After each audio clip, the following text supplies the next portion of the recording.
Hello, everybody. Hello, and welcome to Side Hustle Ideas. I am Bill, the company's expert. Thank you for being here.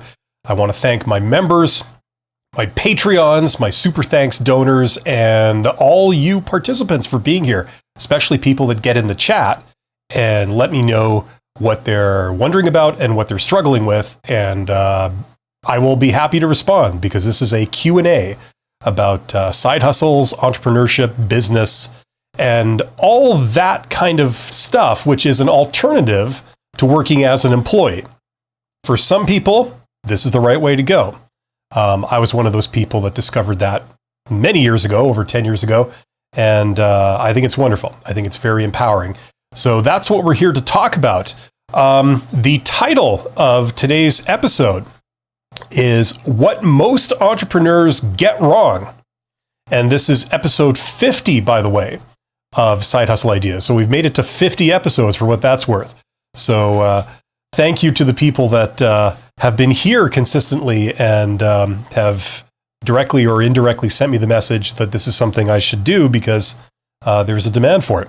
So yeah, the subtitle is also Many Entrepreneurs Fail because they have the wrong mindset. Don't fall into this trap. So that's what we're going to be talking about today. I usually don't use that term mindset. I find that it's a little bit of a flavor of the month, kind of modern word there. I would say approach, but in this case, I actually think mindset is probably the best word to describe this.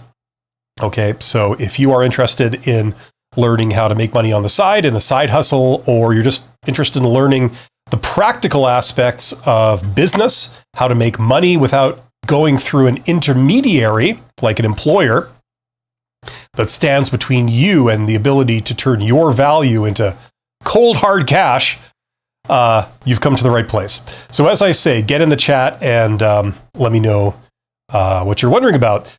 In the meantime, to kick us off, I'm going to talk about the title of today's episode, which is What Most Entrepreneurs Get Wrong. And this is indeed a mindset, in my opinion. I've worked with a lot of entrepreneurs, people that want to start businesses, and even on the small scale, people that want to start side hustles, okay? I love side hustles because, as I always say, they're a great way to transition from the world of being an employee to being in business for yourself and being your own boss. It's a way to manage the risk and put your toe in the water and learn the ropes, figure out how to do this right before you take massive risks. In fact, you shouldn't take massive risks. You shouldn't bet your whole financial future on, any kind of career move. And this is one of them. There are ways of doing things for cheap. There are ways of doing things that work, but don't require a lot of money. And in fact, there are advantages in not spending a lot of money. Okay, there's many advantages, and we're going to be talking about some of those today. I see Mickey9 is here. Mickey9 says, "Hi, Bill. It's always nice to see you." Well, you too, Mickey9. Thank you for being here, and thank you for the 11 people so far that are joining me. Okay, so let's get started here. You're probably wondering, what do most entrepreneurs get wrong? Here's what they get wrong. Let me set this up here. Let me see if I can get my screen share working here. Okay, I think it would look more beautiful if we did this ancient version of Microsoft Word I'm using. Okay, that should not be 51, that should be 1. Let me see if I can erase that. No, I can't. That's lovely. Oh, this is a preview. Okay, gotcha. This is a preview, so we have to do this. Okay, so what are we looking at on the screen here? These are the 3 pillars of business, and side hustles and entrepreneurship are no exception, okay? These are the 3 things you have to concern yourself with. This is the order that they go in, but the order is almost immaterial because all 3 are essential, okay? Now, the first one that I've spoken about, I think last week, was marketing. Hopefully everybody knows what marketing is. Marketing is the scientific study of customers or groups of customers. Okay, so if you want to be in business, if you want to make money, in order for you to make money, it means you have to be connected to other people. And the one type of person that you absolutely must be connected to make money is some form of customer. because they have to give you money, right? So you need to be tuned in to who your customer could be. And if you tuned in last time, you know that marketing deals with three things. It deals with, who are my customers? It deals with how can I reach my customers? And then it deals with how can I persuade my customers to buy, right? So you need to be tuned into that. If you are not tuned into this, if you're not thinking about it when you're doing a side hustle and you want to keep it that way, you're not engaged in business. You are engaged in a research project. And that's fine for a lot of technical people. Hey, that's totally fine. But if your goal is, really to make money with it, you have to be tuned into your customers. So that's how you have to think. Now, the second thing you have to get right is the operations. That's doing whatever the thing is that you're doing. So if you're in business, making an app, operations is the whole making an app part of what you do. Okay. If you're in business doing plumbing, the plumbing part are the operations. Okay. And then the third part is the financial side. I wrote finance there. It's a little bit misleading. It should say financial because it involves accounting and finance. You need to be tuned into how much things cost. You need to be tuned into how much money you're likely to make doing whatever it is that you are deciding on. And that's what we're going to talk about today. Okay, just over to the chat briefly. Good morning, watching from Phoenix, Arizona. Yeah, you got rain clouds there. It is raining cats and dogs here. One of the things I like about where I am, the city I'm in, Winnipeg, Canada, is that it's, I believe it was the city with the most days of sunshine throughout the year of any North American big city. That's how I believe it was described. And I believe that holds up when you look at the climate. There are places that are sunnier, but the places that are sunnier are not big cities. Like they're up north or right in the middle of the continent or something like that. Anyway, Julie says, hi from Australia. Hi, Julie. And Sabrina says, I am an esthetician. It's been a struggle a little for me to get clients. Yes, we are going to talk about that. Marketing is the key to answer that question. And also, so everyone knows, marketing isn't just how to sell. Marketing is the idea that you may change what you do, sometimes in small ways, sometimes in big ways, because of what the market wants, because it will be an easier sell and you will be able to make more money if you just tweak what you're doing. Okay, so remember, marketing isn't just how to sell. It's also something that you put first because you use it to tell you what you should be doing. Okay. Okay, let's get back to this here. So, here's the thing. I've worked with a lot of entrepreneurs over the years and a lot of people that want to do side hustles. And unfortunately, a standard way that some people go about the whole starting a business thing is they get a loan or a government grant of some kind. Usually it's a loan, okay? Which means that you are required to pay it back. And what I think, by the way, is really handed these days is that there are a lot of programs by the government. I'm in Canada, so I'm talking about the Canadian government, but this applies equally in the US and other places in the EU. There are government programs that appear to be a grant, meaning they just give you money, but are actually a loan in disguise. They're a grant, but you have to pay it back, which in my book, that's a loan. You're describing a loan. So I do not recommend taking out a loan, actually, to start a business. I honestly don't. There are ways to make money, a lot of ways, where you don't need to take out a lot of money to do it. What you need, though, is knowledge. Okay, that's what you need. If you know exactly what to sell, who to sell it to, and what to say to make them buy, this would be easy. You would make your fortune. You'd go right to those people, you'd say the magic words, they'd shell out cash for you in advance. You'd have all the startup capital you need, you'd produce the thing, and if you've chosen right, and if you had perfect knowledge, you would choose right and choose something that costs very little to produce. Think of services. All those people that start HR companies, recruitment companies, this is what we talk about on this channel, recruiters and things. How much does it cost to get into the business as a recruiter? What do you need? You need a desk, you need a phone, and you need a computer that's connected to the internet. That's all you need. Now, if you have that, you could make hundreds of thousands of dollars just like that if you just knew what to do, right? So there's a lot of businesses like that, okay? So it's about learning. That's what it's about. It's not about money. A lot of people come in, and this is what I've seen, they make their first attempt. It's something that they blow tons of money on. They have no clue what they're doing because they've never done it before. They've never even researched or gotten any experience or anything. And then they blow the whole thing, taking a wild guess on what might work. They find that it's wrong. They lose all their money. And if they've taken out a big loan to do this, they got to pay the money back. So that pretty much stops any future endeavors. They now have to get a job, pay the money back. And usually that's the end of their foray into entrepreneurship, right? Don't do that. Do the opposite of that. This is what I recommend. There's a lot of people that start businesses successfully that don't need a lot of startup capital. And I know there's a knee-jerk reaction with a lot of people who are not really very knowledgeable in this area. And they give me an argument. They say, oh, well, if you want to, purchase a business, think of anything that has a storefront. You need money to do that. Yeah, you do. But why are you picking that? First, what does it cost to produce the product or deliver the service on your own without a storefront? Learn the business, get clients, get good at what you do, get a reputation. And then if you're making money hand over fist, then you can start a storefront and have a physical presence somewhere. Right? That's how you do it.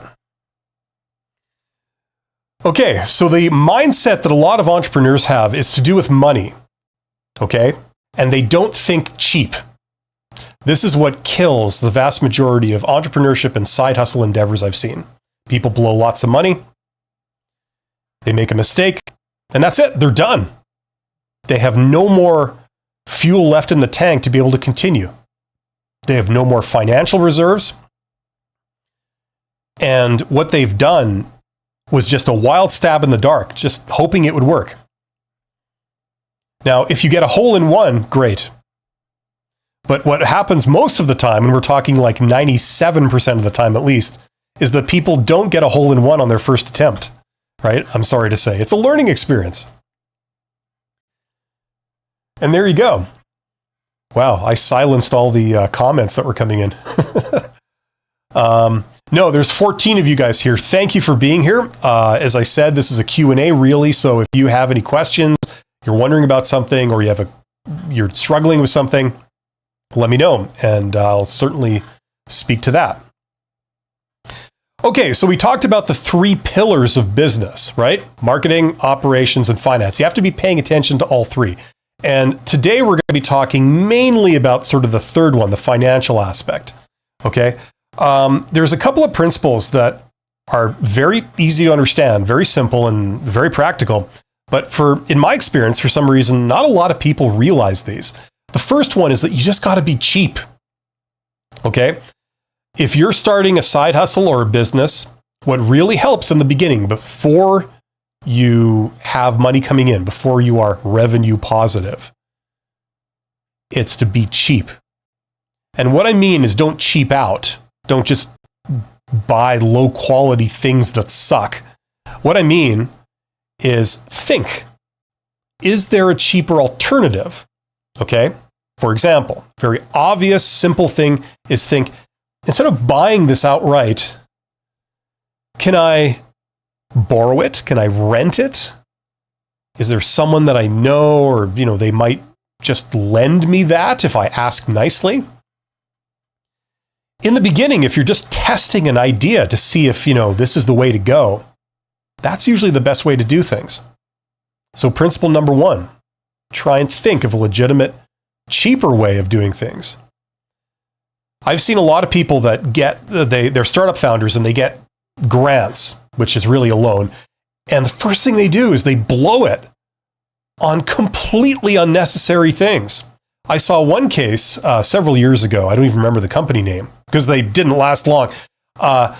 Where the first thing they did was they rented like I don't know I can't remember if it was office spaces or a storefront, but it was like an office, like a fancy office, almost like a lawyer's office, where you walk in and they had granite countertops and marble on the walls and all this kind of stuff. It's like, what are you doing? This is before they had made a single dollar. So they had no idea if their idea was going to work.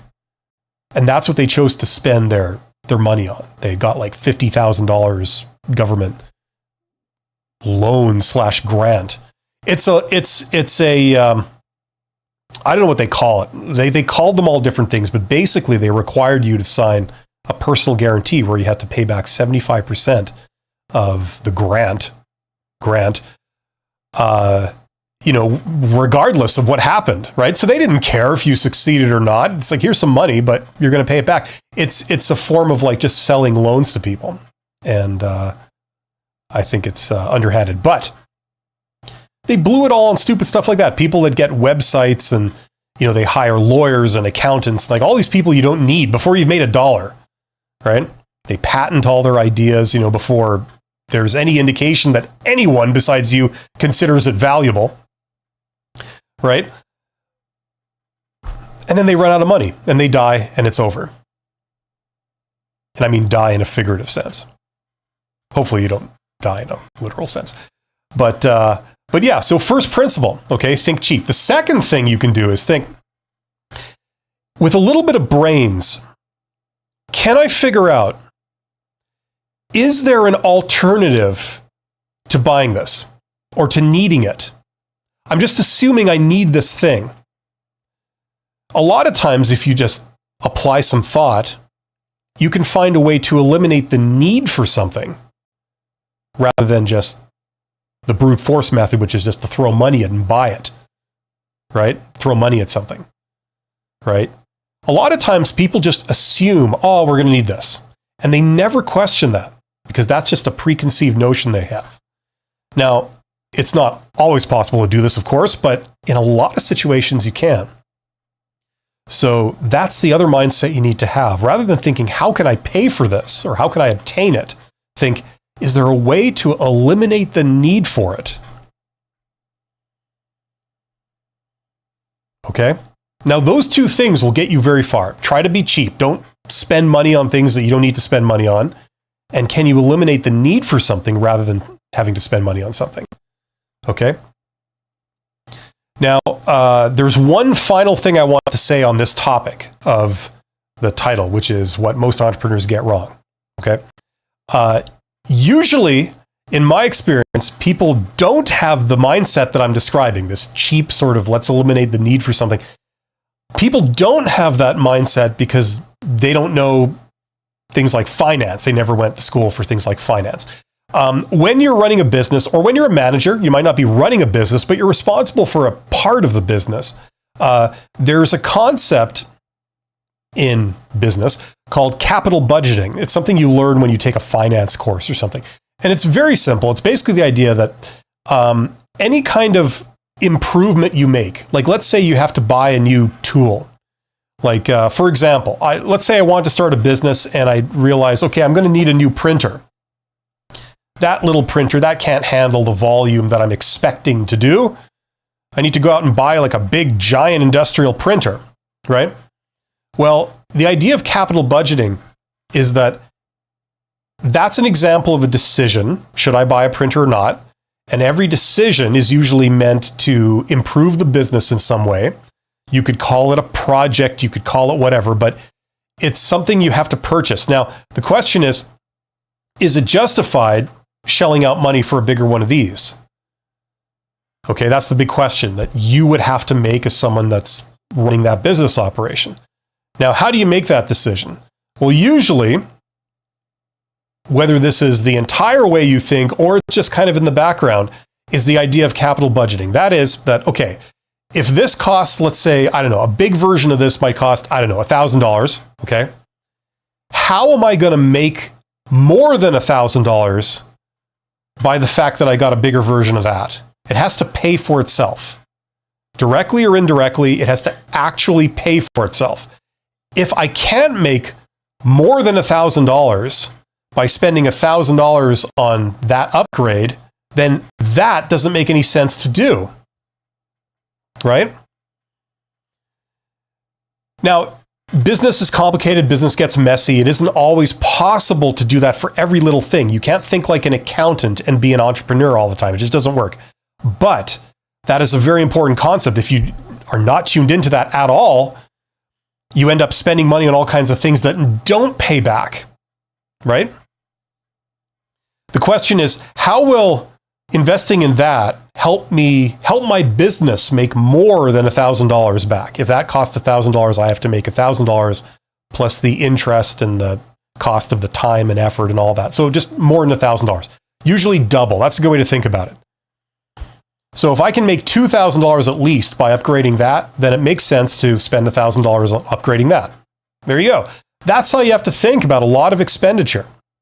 Anything you pay for, right? And it can't be all pie in the sky logical arguments. It has to be something shown, tangible, right? And if you can't speak tangibly, like you've never made a sale yet, so you don't know, right? Then maybe hold off. Try and make it work without that upgrade. That's the idea. If you have that kind of thinking, that kind of mindset, number one, you certainly won't ever be in a position where you lose a lot of money. You'll never be in that position. And number two, eventually you'll approach making very good decisions. Because that'll be like a watchdog for everything you do. And the more we don't run out of money, the more longevity we have to do this. That's how that works. So hopefully that makes sense. Hopefully that makes sense to everybody watching. There are 25 of you guys here. Thank you for tuning in to me today.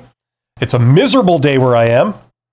I hope it's sunnier and cheerier where you are, anywhere you are in the world. And yeah, get in the chat. What are you guys working on? What is your ambition? What are you trying to do? What are you struggling with? What questions do you have? That's what I'm here to answer. This is a Q&A. So get in the chat. I haven't really had a single question yet. I've had a lot of friendly people chiming in, but send me your questions because that's mainly what I'm here to do. I don't have a lot of material that I'm just going to sort of rattle through. You guys need to send me your stuff. But yeah, that's the number one biggest thing I've seen that causes people to fail when they are trying to start a business. And this has been in the context of not only side hustles, not only startups, but, larger businesses too. What you would call small business, which is anything in Canada, small business is anything under 500 employees. I believe that's the same definition in the United States as it is in the EU, I think. But that's what I'm referring to. And I have seen it in larger businesses too, in enterprise. So yeah. I worked for a company for many years. It was a division of General Motors that split off, and they did not get this concept at all. They made a lot of weird decisions that just did not pay off. And you would have thought that someone would have caught them sooner. A classic example of people down here at the bottom, here's the bottom, okay? Down here at the bottom, seeing what's coming, knowing what's likely to happen because we're doing this now. But the people up here not realizing that or ignoring it.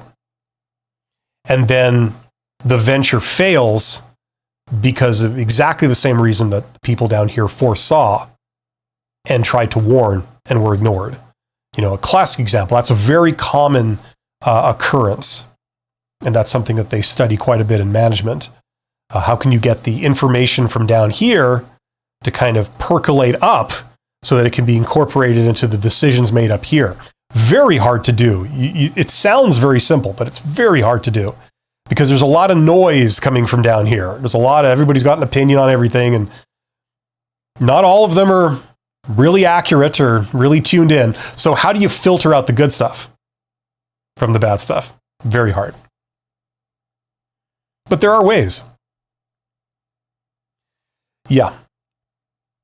So if you want to start a side hustle, and this is something that a lot of people want to do, the primary desire is just to make money. You want to make some money on the side. This is something you can totally do. in this day and age, it's never been easier to do this thanks to the internet and some of the technologies we have available. The big sort of thing right now that's truly disruptive is AI. So there's a lot of people that are using AI in new and exciting ways. And, that's creating a lot of opportunities for people. There's a lot of other things too, but that's a particular hotspot is AI. And, more people are just thinking like, how could this be used? And you don't have to create something new and original that no other human being has ever thought of before or ever done. It's just a matter of using it, sometimes perhaps locally, to meet the needs of a few people in a certain place or area or, a group of people. Like this is all marketing, a sub-market, right? And maybe the competitive edge you have is that no one else is really focusing on that. So you could be the first, right? That's a really big hotspot right now.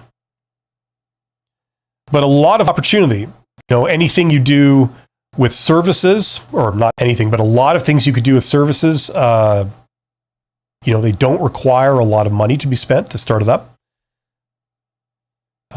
You don't require a big initial capital outlay.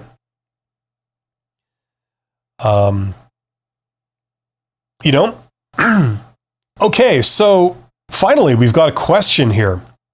Thanks to Kostia, if I'm saying that right. Kostia says, "Hi, Bill. How to deal with failures in business?" Well, whoa, that's pretty general. How to deal with failures in business? Well, it depends what type of failures you're talking about. If you're adopting the mindset that I recommend you do, it shouldn't be, a failure that's the be all end all that results in you, terminating the business, right? Now, the reality is that, like most things in life, unfortunately, most endeavors fail more often than they succeed. Okay? So you may have to try many times. You try many things before you stumble upon something that's a hit, right? Okay? And the thing to do is to manage the risk. And if you're managing your risk, you're going to encounter failures. Everyone does, little failures along the way. Every decision you make as someone who is, in charge of something, in charge of a business operation of some kind in this context, every decision you make is a potential success or failure, right? And a lot of things you're going to do are going to be failures, especially when you're trying to grow, you're trying to improve, okay? A lot of times when you are trying to push the envelope, go in a direction that you've never done that exact thing before, a lot of times it fails. It falls below expectations. Okay, so the thing to do is to first of all realize that that's okay. That's typical. You can expect that behavior a lot of the time, or you can expect that to occur a lot of the time. But you learn from it, and you have to find a way of incorporating that into your future decisions so that you don't make the same mistake twice. Okay, I mean it's very simple. Okay, now that's a very general question. So, I could certainly speak to that if you give me more details or more context. But that's the general approach. Tina? I'm gonna call you Tina. Okay, so Tina says, "Good morning. My question is, what are some of the mistakes you've seen people make when balancing their 9-to-5 and a new side hustle? What are your tips to succeed? Thanks." Excellent question, Tina. Okay, so the number one, first of all, let's get the obvious stuff out of the way. Probably the biggest thing that you can mess up when you're doing a side hustle while working a full-time job is not getting your work-life balance correct. Okay, if you are working all the time and then, when you're not sleeping, you're working all the time, that's not sustainable. It's just not. And if you want to, having a family and friends and all that kind of, that's a necessary component of life. You will not be happy unless you find time for that. And you will go insane after a while. Most people will go insane without that element in their life. So you need that. You need to factor that in. So it's admirable, especially in young people where you just want to go for it. And you've probably heard stories about, famous entrepreneurs like Steve Jobs and Bill Gates and people like this that just, were absolute slaves to their life's ambition. And they sacrificed nearly everything for it in the beginning. And they had personalities where they were happy to do it. They found it fun. But it can come back to bite you. So that's the number one thing. Let's get that out of the way. Now, the first real answer I can give you is, what's the biggest mistake that I've seen people make is blowing a ton of money and effort on their first attempt. Okay? Especially when people are in their 20s. And I'm speaking from experience. I did this, so I can say this. Okay, I'm not picking on people in their 20s. But a common trait of people when we're young is we think we know it all.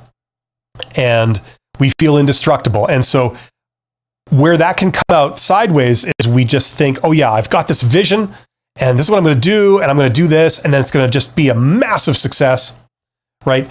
Now, you don't know this. You're guessing. Usually you're guessing about something you know nothing about. You've never done it. You've never been there. You've never seen it. But you're damn sure it's going to work, right? This is the flaw. And so people are so sure that, they're so confident of their own plan that they bet the farm on it. This is what I was talking about, taking up massive loans and things. And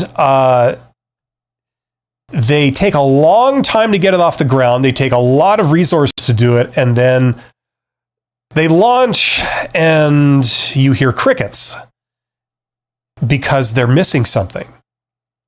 The world is not the way they imagined or perceived the world to be. There's a missing element in there somewhere.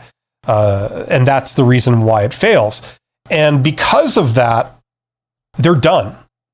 They're done from a financial point of view. They're done from a willpower and enthusiasm point of view, right?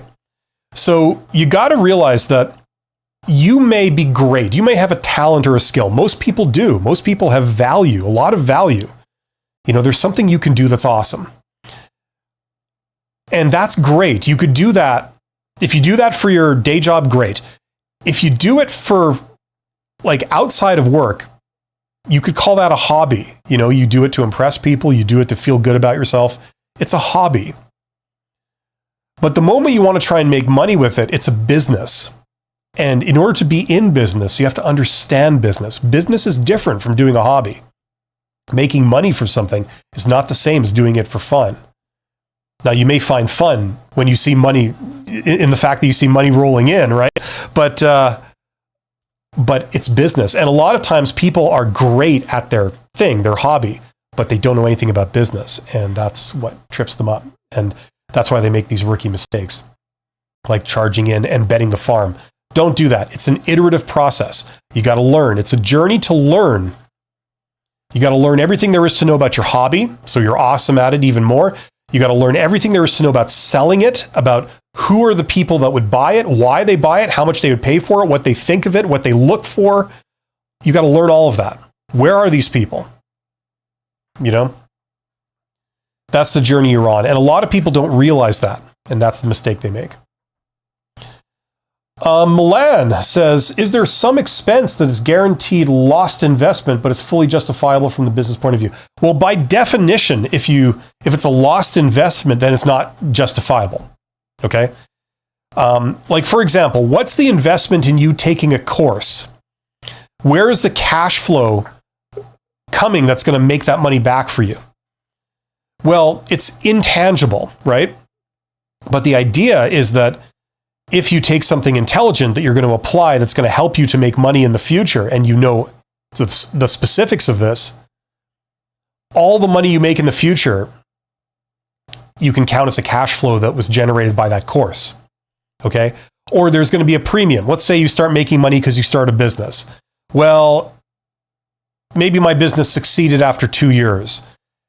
If I hadn't taken that course, maybe it'd have taken me 3 years to get it off the ground. So that first year, you could count that as, sort of cash flow from the investment you made in the course, right? So whichever way you look at it, potato, it's not lost if it's fully justifiable, like you said in your question. Okay? The only way it would be lost, I imagine, is if you incurred the cost, but then someone else got the benefit somehow, like maybe an employer. If you paid to take you enhanced yourself, you took some education or got some experience, whatever, and then you took a job and you made an extra $1 million for the company, but because of the way it worked out, they only paid you a tiny pittance of that in your pay, and then they fired you or something. That would be the only way I could see that that particular thing that you said bearing out. Julie Oliver says, I'm starting a costume business from home, and I want to sell to LARP and medieval groups. I will start selling through Facebook. Should I build up a range of stock first or start with just a few items? Here's what I would do. Okay. Now, obviously it depends on how hard those things are to do, starting, building up a range of stock. What you don't want to do is you don't want to start building up an inventory of products to sell without knowing if you can even sell one. Okay. So what I recommend people to do is you sort of reverse the process. You put marketing first, like I was talking about earlier with this, right? Marketing comes first. So what that would mean is if you're doing the whole LARP thing, which I've heard of, but I don't know much about, and I had a coworker many years ago who was into the whole medieval thing. They would like dress up in armor and period outfits. All these people, hundreds of people, and they'd go and have a land war somewhere. It was really interesting. I heard stories of it. I never actually saw it, but I would go to the people that you think would be your customers. So the people that would buy your product. Okay. I would go where those people congregate. So not just the events, but, online communities, wherever those people are congregating. And I would throw out some feelers and say, hey, here's a picture of a costume that I can do or something. It costs X. Who wants one? Something like that. Now, if you get no response whatsoever, that's telling you something. You need to investigate. If you get 10 orders that come in and say, hey, I'll take 2. And, here's my money up front, right? Like you can say you can pre-order it, something like this. Or the lead time is a month or whatever, right?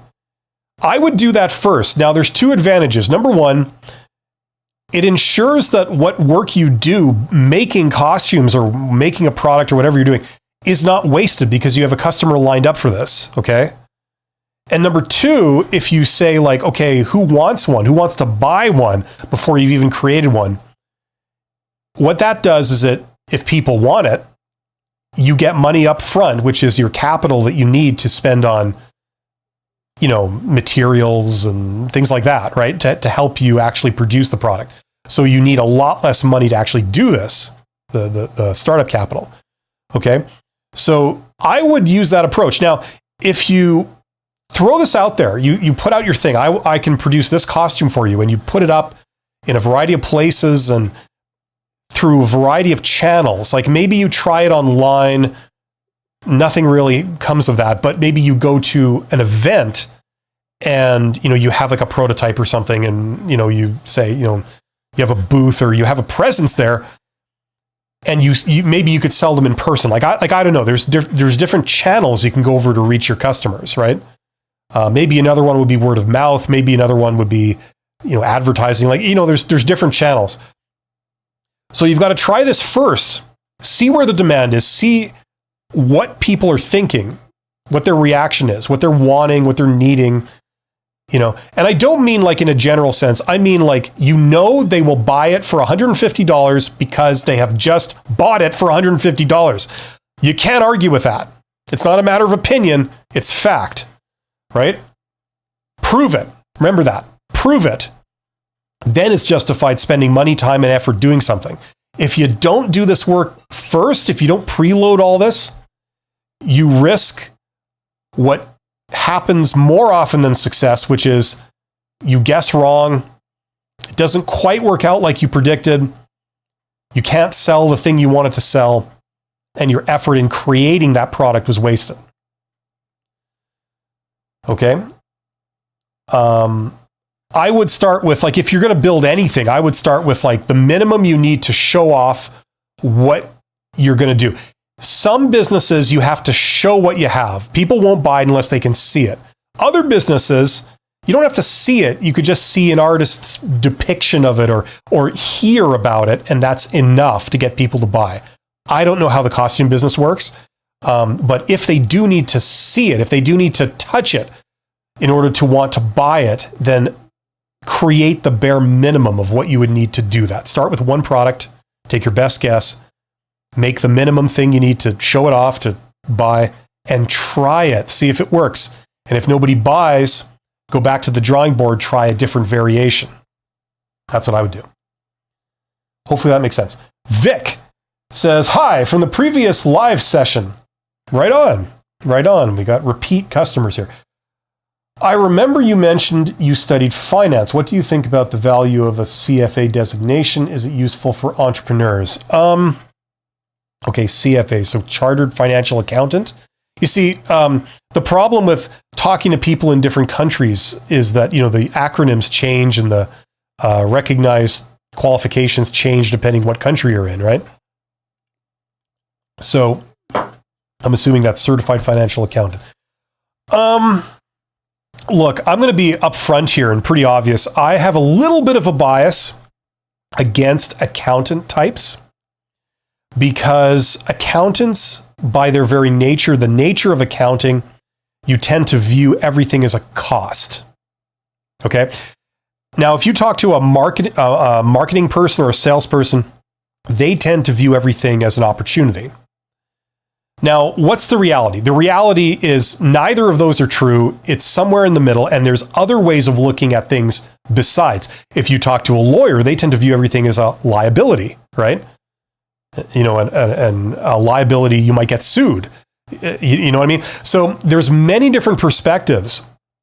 And in my opinion, you see, I'm a generalist. So in my opinion and in my experience, you have to be able to look at things not only with one perspective. Companies that are run by accountants long-term generally don't succeed because what they tend to want to do is cut costs. Everything is a cost. You cut it, the goal should be to minimize it, right? Anything that's run by a salesperson and quality tends to erode because they just want to sell. Sell, sell, sell, sell. We don't care about improving everything. It's fine. We just need to sell more of it, right? None of these are the answer. You need to have a shared perspective of all these mentalities. So being a CFA is not a bad thing. It trains you in a very specific skill. That skill is, like, what's the word? You can use it in its own right. It makes you valuable. It also can help you with some business decisions, some aspects of business decisions.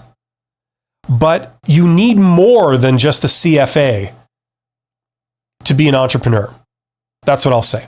Okay. Finance is one of the things you need to have an appreciation for. Do you need to spend 10 years studying finance to really be an entrepreneur? Of course not. But you need to understand how it works and in a general sense. Same with accounting. Do you need to be an accountant to be good at business? No, of course not.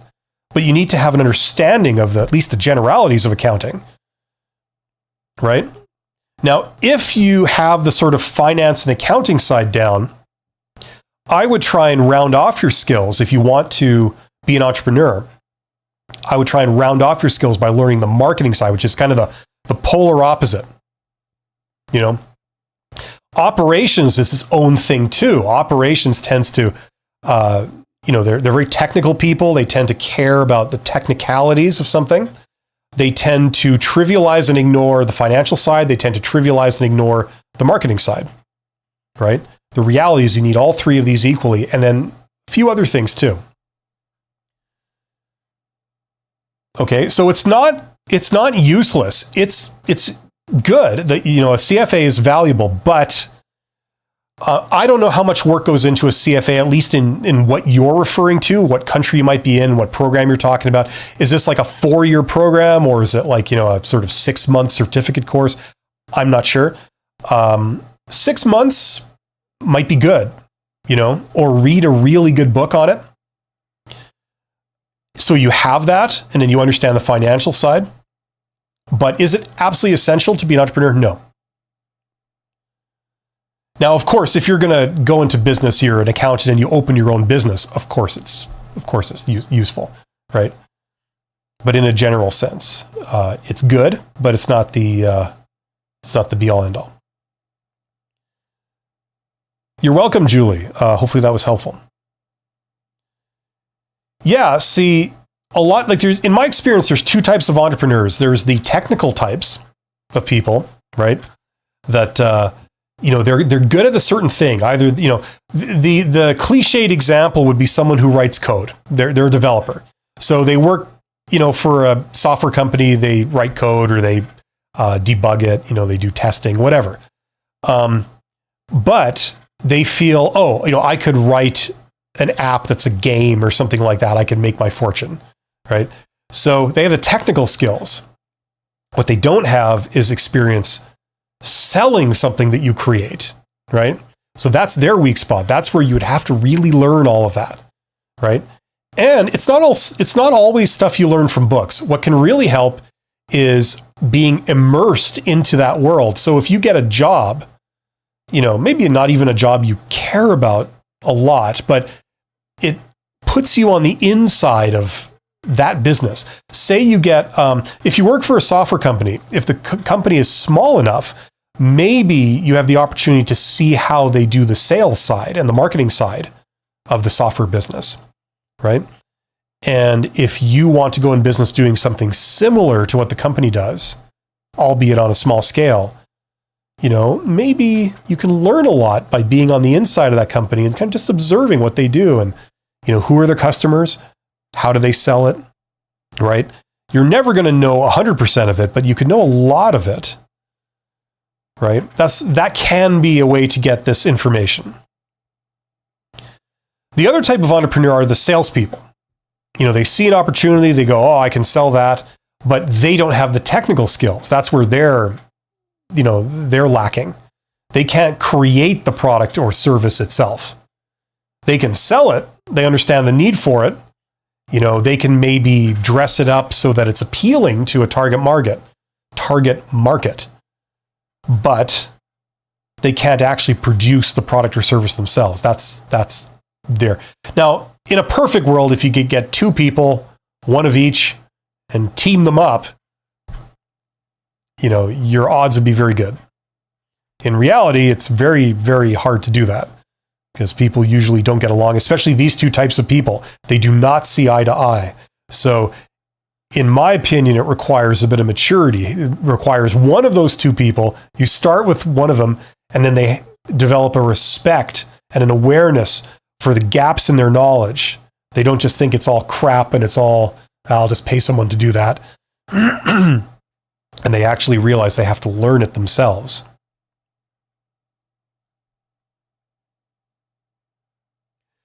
And there you go. If you have any questions, ask them now or forever hold your peace. I need to get rolling in about 10 minutes for sure. But I'm here to answer questions, so I'll stay as long as people have questions. Thank you to the 27 people that are here. Incidentally, if you are wanting to learn business, I created a course specifically for people that want to learn it, but don't have a lot. It's not that you don't have a lot of money to spend. It's just that I've always firmly believed that this stuff should not cost you tens of thousands of dollars to learn in a university. These principles are old. It's like learning mathematics. How long has math been around? If you go to university, you take a bachelor of math, you're learning stuff that was, invented or discovered like 200 years ago and earlier, right? Like the latest stuff you'll learn is probably something like 200 years old in a bachelor program. Now, charging someone like $30,000 to learn that, that's ridiculous. This stuff is in the public domain. All the textbooks that you would study from in university, they're all freely available. You can order them on Amazon. The information is out there. Do you need some doddering old professor to try and read the book to you? No. You read the book, you learn the concepts, you do the problems, and you know math. Okay? At least you know 90% certainly of what you would learn if you actually took like a Bachelor of Math. It depends on how thorough you go about it, but the point is that it's accessible to you. So that's kind of what my MBA program is. I've taken the best books that are used in, like textbooks that are used in places like Harvard Business School in their MBA program and say like, look, this is available on Amazon. You can just order it. And I've given you a reading list and I've given you several videos where I walk you through it. I say, here, you now have the tools. Now, you can do with this what you want. You could go really in depth and learn everything like you would in an MBA, or you could skim it, or you could just learn one or two areas, something like that. If you have a blind spot in marketing, or you have a blind spot in finance, or a blind spot in operations, whatever, you can learn that stuff. And it costs $100. So, you get $100 and you get my course. There's other solutions out there too. I created this one because this is what I think is important. So if that's you, check it out. No pressure, but there's a link in the description. I have a video where I talk more in depth of what the course is, so it's fully transparent. You know exactly what you're walking into, and if it's for you, if it's what you're looking for. But it's a way to learn this stuff while you're working a full-time job, and you do it on your schedule, at your pace, and on your budget. So check that out if that's something that you're looking for. And as you can see on the screen, yes, I have other courses too, but yeah. The Objective Intuition says, thank you. You're absolutely welcome. Well, I'm not getting a lot of questions, so I'm probably going to sign off in a minute or two. I just want to conclude by saying, if you are wanting to do a side hustle, I encourage you wholeheartedly to do it. Okay? For a lot of people, this can be very empowering. It means that you don't, like I said at the beginning, you don't need to rely on an intermediary like an employer for you to make money. You can generate money yourself directly by knowing what to do and having the means of doing it. It's a very empowering thing.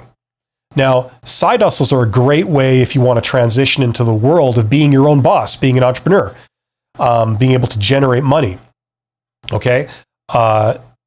People think that it's a journey where you have to make money, a journey where you have to do things. It's really a learning journey. That's really all it is. As I said earlier, if you know exactly who to talk to, how to reach them, and exactly what to say, you can make a fortune. It's just learning those things. Okay? And obviously then being able to deliver, but you would then know exactly what to do to deliver, right? And you know the easiest thing to deliver.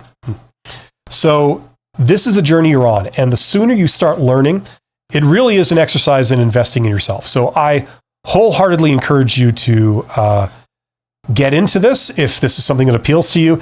And I want to dispel the myth that you need to blow a ton of money on this. You don't. You can do it in a very, very safe way. The only thing you risk is your time being wasted. But if you're learning something, is it really wasted? I'll leave that up to you. You don't have to spend money to do this. You maybe have to spend a bit of time.